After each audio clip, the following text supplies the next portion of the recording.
She can't shoot hard, can't yell loud, can't handle heavy work, definitely picked the wrong career. A cadet laughed loudly, pointing at Maya, was quietly loading ammunition with her head down. At tactical assessment day had an unexpected visitor, a high ranking general. He walked past, saw Mia's dog tag fall to the ground. He bent down to pick it up and froze. These numbers were carved them, his fist clenched as he turned around. Wu dared call her soft redstone training center where they forge frontline support for special operations for Mia Dawson, 28 years old, blonde hair pulled back, neat, slim build, kind face, soft-spoken voice. During physical training, she always finished last, rarely shouted commands, kept to herself mostly. Many cadets made comments. She looks like a nursing student who got lost and wandered into our formation. Should have sent her to the medical corps instead. Despite her precise first aid technique was in steady hands under pressure. Mia never showed off, never asked for extra opportunities, never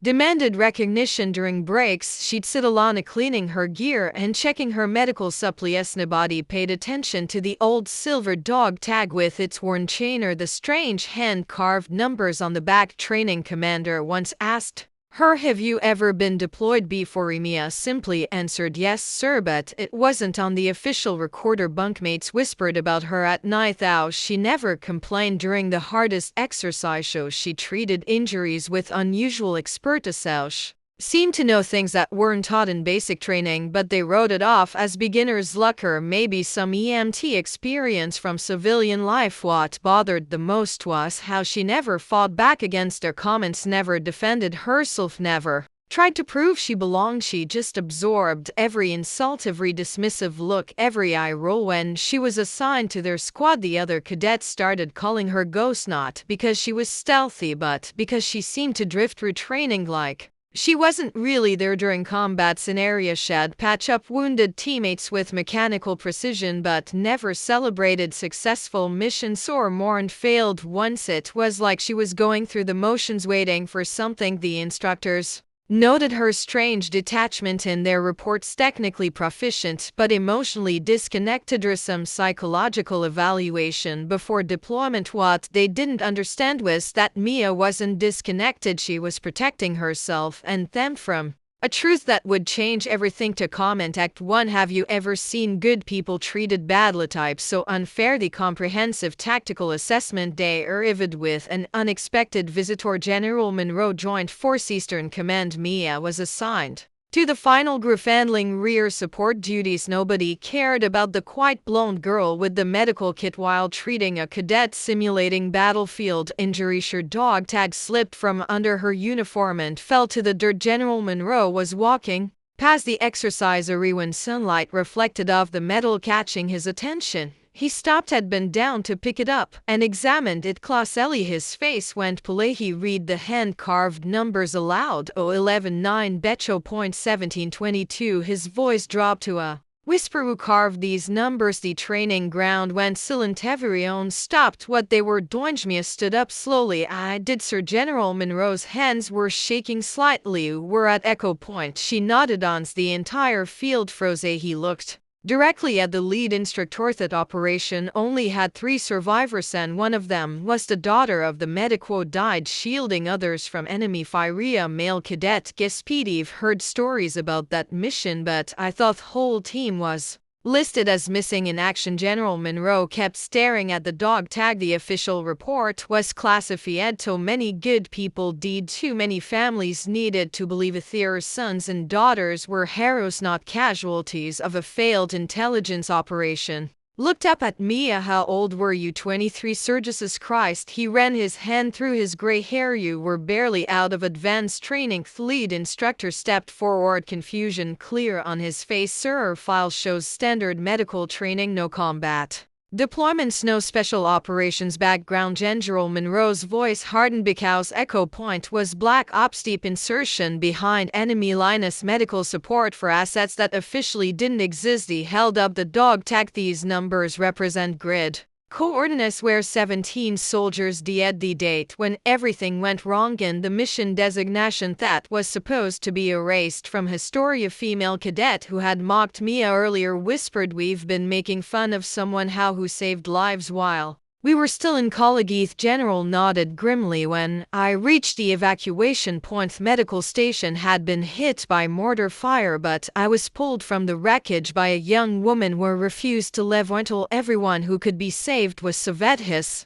voice broke slightly. I only remember her hand steady as steel while everything around us was falling apart. These numbers carved into her medical kit so she'd never forget what it cost. A comment. Act 2. If you've ever badly misjudged Sumionet, I was wrong. General Monroe stepped closer to Maya, his voice heavy with emotion. When I arrived at the extraction point, support station was destroyed, but I was pulled from the rubble by a young medic who refused to abandon her post. Held out the dog tag with trembling hands. He only remember her steady hands and these numbers etched on her medical kit. His eyes never left hers. You're the one who saved me. Mia nodded. Quite lithe. Entire training ground fell dead silent. General Monroe came to attention and rendered a perfect military salute. Then he turned to face the training commander. From today forward, these cadets will study Operation 0119B as part of their curriculum. The instructor for the medical support section will be Mia Dawson, the female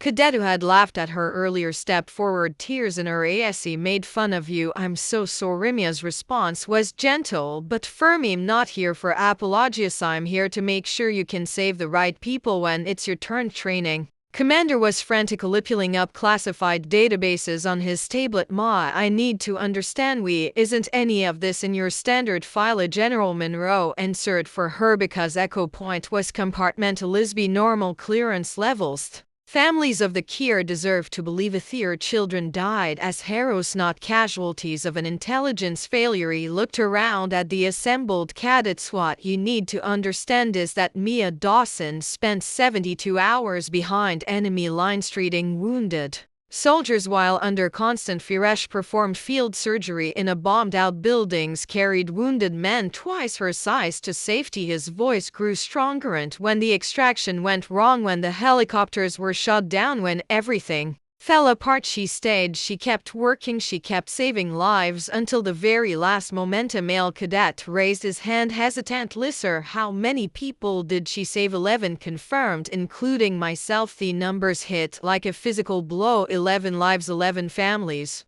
who got to welcome someone home because of the quiet girl they've been calling soft. Mia finally spoke, her voice calm and professional. Numbers on my tag aren't for glory, their coordinates were good people. The date when everything went wrong and the mission code that reminds me why I do this job. She looked around at her fellow cadets. Don't need you to think I'm toogie. Don't need you to respect me because of what happened. Eddie needs you to be better than I was, smarter than I was, more prepared. Then I wash. Her voice carried the weight of experience. Ibakis someday you'll be the one making impossible decisions. I'll be the one choosing who lives and who dies. And on that day, it won't matter how loud you can yell or how much weight you can lift. Training ground was so quiet you could hear the wind. It'll only matter whether you can stay calm when everything is falling apart, whether you can make the right choice when there are no good choices left. General Monroe nodded with deep respect. Ladies and gentlemen, your new standard for excellence. Act comment. Act 3. If someone ever helped you and you never got to thank them, right? I theme. After that day, Mia didn't change. Her rowdiness still walked. Alan still cleaned her medical kit every evening, still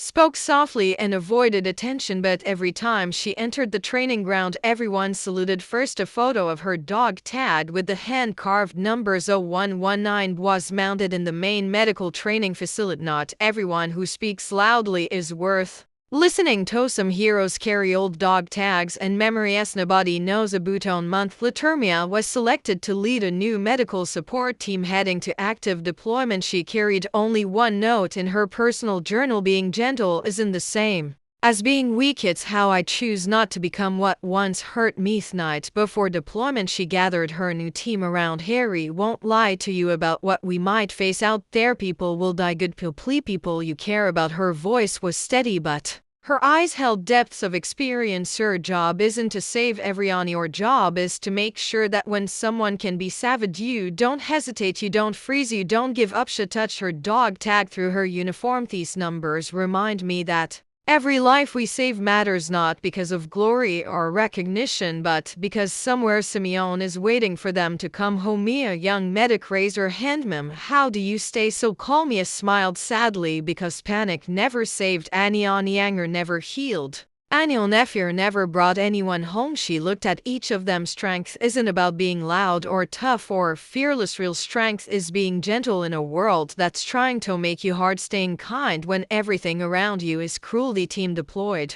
The next morning, 6 months later, they all came home, every single one. CTA comment Act 4 type: I'll live with honor if you believe. Every good person deserves to be remembered for. Vermia Dawson was called soft. She didn't argue back, didn't defend herself, didn't demand recognition, but when her dog Tad fell to the ground, an entire base learned she had once saved lives without ever asking for a medal. Some people carry battlefields in their hearts but never brag about it, and sometimes hand-carved numbers way more than any rank or ribbon. Don't be quick to call someone weak just because they don't match your definition of strength. True strength whispers, it doesn't need to shout. True courage is gentle, it doesn't need to be loud. True heroes often look nothing like what we expect. Here, the quiet ones, the ones who do their job without fanfare, the ones who save lives and never ask for credit, the ones who carry old dog tags and memories that would break most people. Remember faith next time you meet someone who seems too soft for the real world. They might just be the person who'll save your life. So midday, and you'll never know it until you need them most.